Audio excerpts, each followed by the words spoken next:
That's a pretty good deal. If I offered you guys right now the chance to extend your lives for $800, extend your lives for 2 years for a cost of $800, I bet everybody in the room would sign up really fast. So this is a very good use of your money. Now, I said I wanted to convince you that giving more efficiently was more important than giving more. So let's first see what happens if I could convince you to give more instead of giving more efficiently, and then we'll compare the two. So if you give 2.5% of your income to charity and 1/3 of it is earmarked for poverty, you add 2 years to somebody's life. What happens if I can talk you into giving 10% of your income, 4 times as much, and maybe I can even talk you into giving all of it to the global funds, not just 1/3 of it. Do a little math there, you're going to see you're going to have a 12-fold increase in impact. So instead of adding 2 years to somebody's life, you're going to add, 24 years collectively. So by giving more, you can have a much greater impact. You can add 24 years of life to people who otherwise wouldn't experience those years instead of only 2. That's a pretty big difference. But now, let's see what happens if instead of trying to give more, you try to give smarter. You try to give more effectively. So we see, you give more, you can go from 2 years to 24 years. What happens if you give smarter? Well, here's one better way to use your money. Instead of using it to provide antiretrovirals to everyone who has HIV in sub-Saharan Africa, what if you target pregnant women? Okay? So pregnant women with HIV usually pass the virus on to the children. So a child born to an HIV-positive mother will most likely be HIV-positive, him or herself. If you give the mother the right medications at the right times, however, we can prevent this transmission from taking place in a fraction of cases. Now, studies show that it costs about $200 per case of HIV preventive. $200 can prevent one of these transmissions from mother to child. So, how many years of life does that extend? How many extra years of life does that buy? How much longer are people's lives as a result of that gift? Turns out, if you do the math and make the assumptions about life expectancy, it's 360. So by giving more, you can go from 2 years to 24 years. But by giving smarter, just this $2,400, you can go from 2 years to about 360 extra years of life. Over 150 times as effective to use your money this way. And in fact, it's not even clear that this is the most cost-effective way to use your money. That's a very effective way to use your money. You can see we're getting a lot more benefit here. But there are other interventions that at least promise to do more good.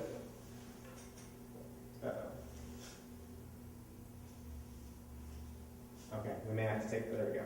So, this stole my thunder. I'll tell you right now that if you take $2,400 and use it for hygiene promotion and education, that's simply giving people soap, teaching them the importance of boiling possibly contaminated water, washing their hands, really simple stuff. Some studies, now these are a little bit more hesitant, the data isn't quite as solid, so we're not sure, but some studies suggest that you can increase overall life expectancy by a total of 600 years by doing that. Not 360, 600. And treating tuberculosis, there are different estimates. It's definitely very cost effective, perhaps as effective as hygiene, education, and promotion. Increasing life expectancy by a total of 600 years by spending your $2,400 on TV. Okay? So, I'm going to switch to an alternate mode of presentation because my computer's not happy right now. Just bear with me for 1 second. I don't want any more thunder stolen.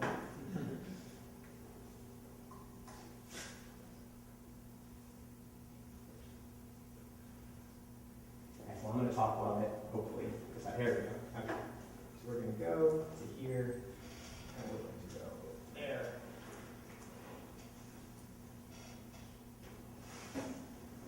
Apologies for this, everybody.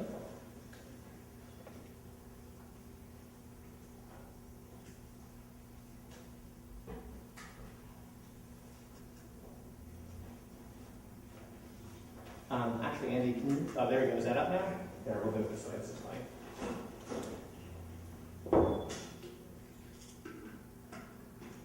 There's my mouse.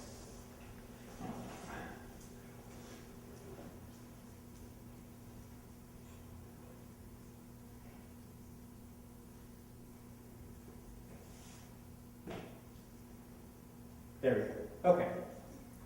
So, Resuming, the point here was that your $2,400 can buy either 2 years of life, if you use it the way most people use it, or it can buy maybe 600 years of life, if you use it differently.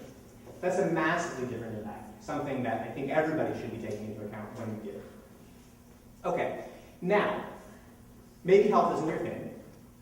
Maybe you think that education is a better long-term solution to these kind of problems.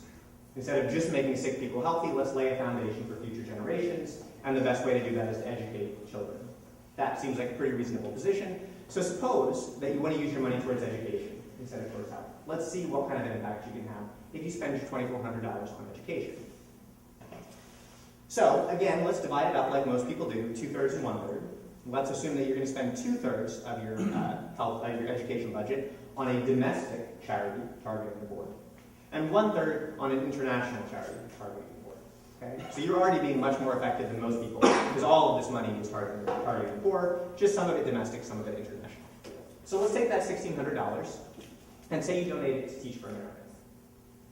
Teach for America is a really great organization, works very efficiently, and they actually make a difference. We have studies that show that a Teach for America teacher usually provides a lot more educational benefit for his or her students than the teacher that she's replacing. So studies show that a Teach for America teacher is worth about an extra month of instruction for every student in the class. What that means is that if you're a student in a Teach for America teacher's classroom, you're going to learn in 9 months as much as you would learn in 10 months in whatever class you otherwise would have been in. So the point here is that Teach for America teachers make a difference. They really help kids. Now, we know that the average class size of a Teach for America, or the average Teach for America classroom size is 20 students, and it costs the organization about $38,000 to put a teacher into the field. This is the money that gets spent on recruiting new teachers, interviewing candidates, training them, finding the right school districts, placing them there, stuff like that. It doesn't actually include salary. Teach for America teachers' salaries are paid for by the school district. But this is the amount that it costs Teach for America to do that. So if you do the math, it turns out that, and we round up a little bit, your $1,600 is going to buy the equivalent of 1 extra month of education for 1 student. Okay? Now, that seems like a good deal. If you go on the private tutoring market and you try to hire a tutor for a whole month for $1,600, that's a pretty good deal. Okay? So good use of your money. But now let's look at the other third, which I said you're going to dedicate to international causes. So maybe you read about the Oportunidades program in Mexico. This is a really great program based on an earlier program called Progresa. And the way it works is, it's called a conditional cash transfer program. So you find parts of Mexico, the poorer parts of Mexico, where kids just aren't going to school. You show up and you tell parents, we're going to give you cash, medicine, food. We're going to give you something if you make your kids go to school. So it's called a conditional cash transfer because we transfer cash, but it's conditional. You only get the money if your kids actually show up at school. Okay? Research suggests this is a very effective way to increase school attendance, and in particular, in Latin America, CCTs can increase attendance 1 month for $135. So this $135 goes to the cash that gets given directly to the family. It gets used to pay somebody to make sure the kid is actually showing up at school, because you're not supposed to give the money unless the kid actually shows up, so you got to check. To find the right parts of the country to run the program in, pay administrators, stuff like that. So all-inclusive cost, $135 increases attendance 1 month. So your $800, if we round up again, buys 6 months of school, so your $2,400 in total has bought us 7 extra months of education. Good deal, $2,400, 7 months of education. I dare you to find a private school that will let you enroll for almost a full year for $2,400. So that's a good deal. But as before, it's not the best way you can use your money. So this is the 7 extra months of schooling that you would buy if you spent it the way I have imagined right there. What if you gave smarter? Gave to more efficient causes? Well, one of the more efficient ways that you can promote education is by buying iron supplements and deworming pills and sending them to poorer parts of the world, like India, parts of India. And why on earth would you buy iron supplements and deworming pills if you want to improve education? That seems like a health intervention. This would have a lot of health benefits, but it also has a lot of educational benefits, and here's why.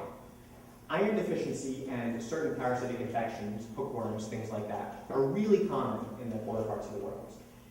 And one of the symptoms of both of these health problems is extreme fatigue and lack of concentration. So you get kids who are just really tired and they just can't make themselves go to school. Or the parents won't make them go to school because they look sick, they look fatigued, they look tired. If they do get to school, they can't focus anyways, so it doesn't really even matter. So this is a way that you can increase attendance, and it's actually a very cheap way to do it. If you go to the drugstore down the street, you see iron supplements are not that expensive.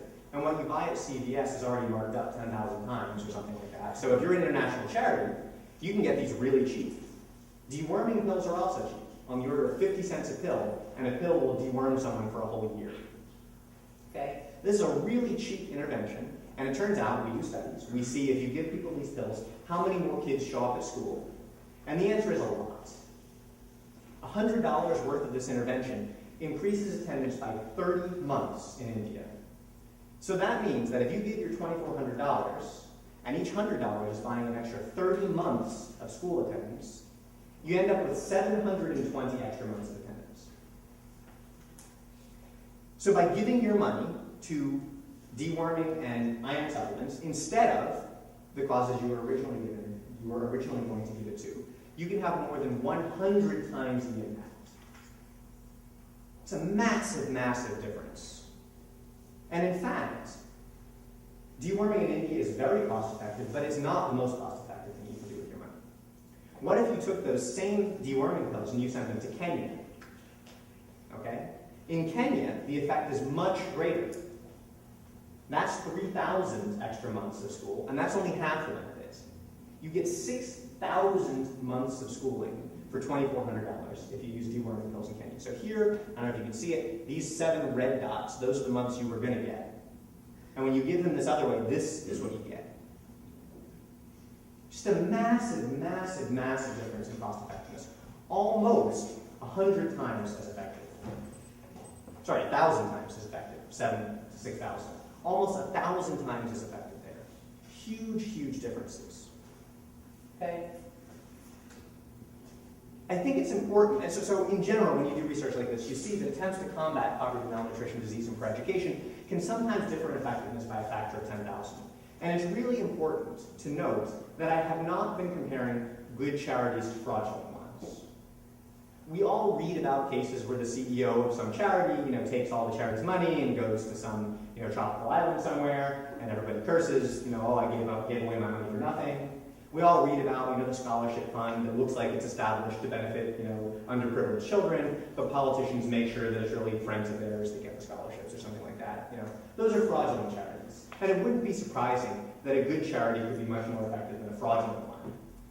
But I've been comparing good charities. Every single thing I put on the board, Global Fund, Teach for America, Oportunidades, deworming, all of these charities are done very well. People use the money very efficiently for the cause that they've chosen.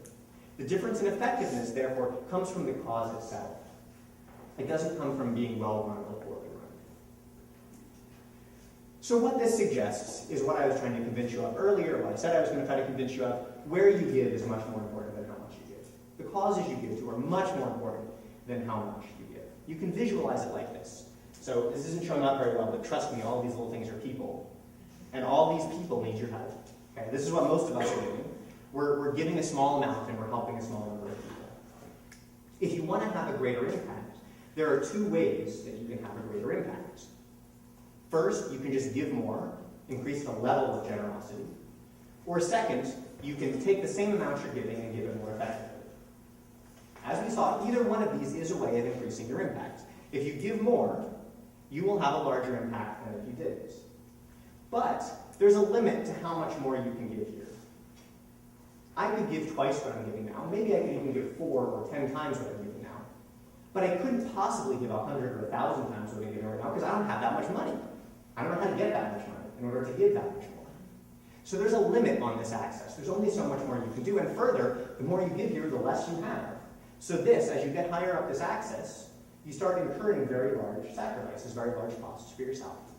On this axis, on the other hand, there's a lot more room.